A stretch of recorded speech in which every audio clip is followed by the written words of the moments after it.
Bonjour à toutes, bonjour à tous. Je suis Jacques Nguyen, je suis auditeur et risk manager chez Opida, filiale du groupe APAV. Alors, on accompagne nos clients pour maîtriser les risques et renforcer la sécurité de leur système. Et je suis accompagné aujourd'hui de mon collègue Emmanuel qui va se présenter. Donc moi je suis responsable de l'évaluation de conformité au sein du groupe APAV. Donc je ne sais pas si vous connaissez le groupe APAV. C'est un groupe international qui est spécialisé dans la maîtrise des risques au sens large.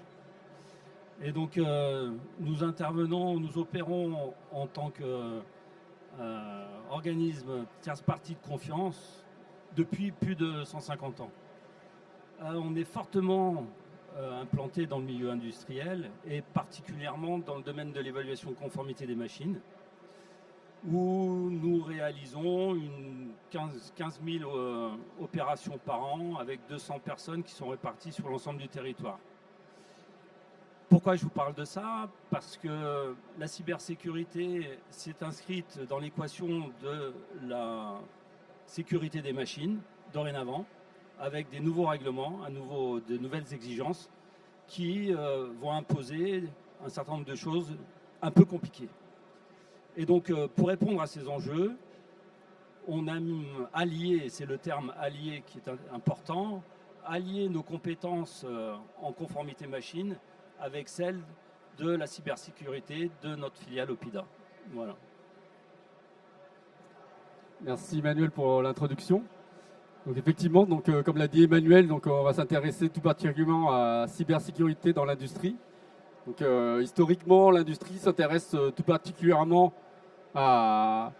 aux fonctions essentielles mécaniques et de sécurité électrique pour protéger les opérateurs, éviter les défaillances ou les accidents qui mèneraient à des dangers qui impacteraient l'humain. Donc pour répondre à... Bon, on ne va pas parler que de réglementation, je vous rassure. On va explorer ces deux règlements sur l'axe de 3 points. Donc savoir dans le premier point comment et à qui s'appliquent ces règlements.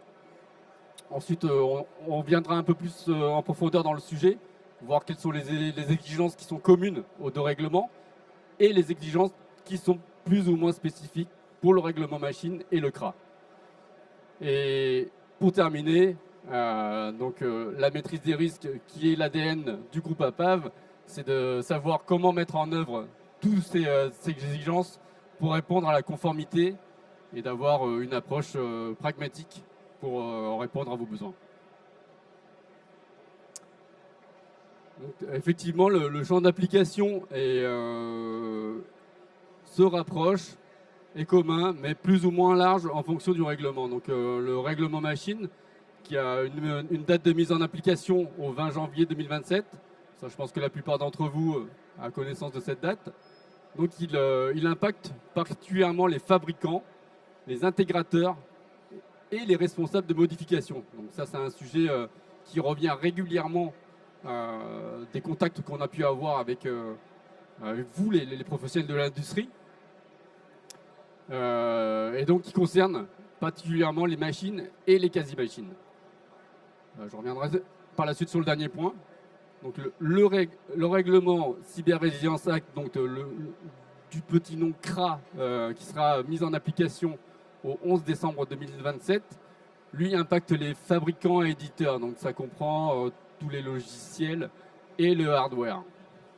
Donc ça va sur un scope et un spectre de produits beaucoup plus large qui va du logiciel mobile en passant par les machines jusqu'aux composants cyber, donc qui vont des HSM, des éléments un peu plus qui demandent une exigence plus élevée. Donc pour le premier, le règlement machine, des exigences de cybersécurité pour la protection des opérateurs. Le second, le CRA, également des exigences de cybersécurité, mais pour la protection des systèmes, une vision un peu plus large.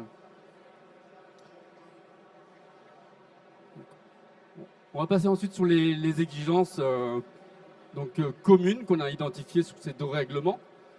Donc principalement, là, on en voit 3 sur l'image, mais Effectivement, nous, on a trois thématiques, donc qui est la gestion du risque. Ces deux règlements se basent sur une approche sur le risque qui permet d'évaluer, d'identifier les menaces et les dangers et de mettre en place des mesures compensatoires et des mesures complémentaires pour vraiment renforcer cette sécurité de bout en bout, de répondre à des exigences essentielles de cybersécurité qui sont des exigences des standards internationaux qui entrent aussi bien dans le contrôle d'accès, le chiffrement. Bon, je passe, vous avez certainement vu. Les exigences essentielles sont uniquement des buts à atteindre. La recette pour y arriver, c'est pas le texte qui le dit. C'est l'expert ou la norme.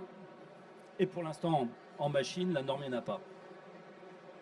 Et c'est en ça qu'on est là, c'est pour vous aider à comprendre cette recette ou en tout cas à la mettre en application.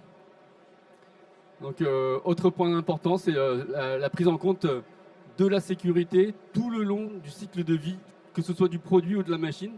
Ça va de la phase de conception jusqu'à la phase de mise en production, toute la durée de vie d'une machine ou d'un produit. Et donc, pardon, si tu peux passer à la suivante. Donc, effectivement, les exigences un peu plus spécifiques du règlement machine, donc, qui concernent toute cette gestion du risque en prenant en compte ces éléments d'entrée, que ce soit la fonction de sécurité qui là va protéger les opérateurs. Donc, c'est vraiment le point essentiel d'entrée de l'analyse et de la recette, comme l'a dit Emmanuel, de prendre en compte les interfaces, que ce soit des interfaces physiques ou logiques, donc protocolaires, des différents protocoles spécifiques à l'industrie ou au domaine de l'IoT, de l'embarqué, etc. De faire un état des composants, que ce soit de vos produits ou de vos machines, qui sera également un point central du CRA. La journalisation, bien évidemment, de contrôler et d'enregistrer toutes les interventions qui peuvent avoir lieu sur vos machines. Et donc, sur le dernier point, d'identifier. Donc ça, c'est la cartographie des assets, des actifs. C'est la base. Et de les prendre en compte pour identifier les mesures à mettre en place pour les protéger. L'analyse en question pour le règlement machine et protection contre la corruption ne concerne que le risque opérateur. Le risque de mise à l'arrêt de la machine, c'est pas le sujet. La perte de production, c'est pas le sujet. Là, c'est le risque, c'est l'opérateur. Merci. Concernant le CRA, donc les exigences spécifiques, donc on en a parlé tout à l'heure, un scope et un spectre beaucoup plus large avec différentes catégories de produits. Donc ça va de ce que je vous disais tout à l'heure, de l'application mobile, du gestionnaire de mot de passe du navigateur, de la classe 2 avec du microprocesseur, du pare-feu, de l'hyperviseur. Et pour finir sur des produits critiques, donc je l'ai cité tout à l'heure, les produits tels que les HSM, les passerelles intelligentes. Donc cette spécificité sur un scope beaucoup plus large, mais également sur une procédure d'évaluation qui est spécifique à la classe du produit ou de la machine concernée. Et donc qui implique au fabricant ou à l'éditeur d'identifier dans quelle catégorie se trouve son produit ou sa machine pour pouvoir justement adapter l'évaluation de la conformité de son produit. Avec des règles de mise sur le marché qui sont différentes d'une classe à l'autre. Plus on va sur la droite, et plus le risque est élevé, et plus il est nécessaire qu'il y ait un tiers indépendant qui fasse la vérification. C'est pas il est nécessaire, il faut. C'est réglementairement exigé. Donc, pour finir, donc la maîtrise des risques, comment arriver, comment mettre en œuvre cette recette pour pouvoir justement maîtriser les risques qui sont liés à vos machines ou à vos produits. Donc c'est défini sur ces 5 points. Donc particularité sur le point numéro 1, donc définir ses actifs, définir le contexte cyber, ce sont les éléments à prendre en compte, d'identifier les dangers qui sont liés aux opérateurs, donc particularité du règlement machine.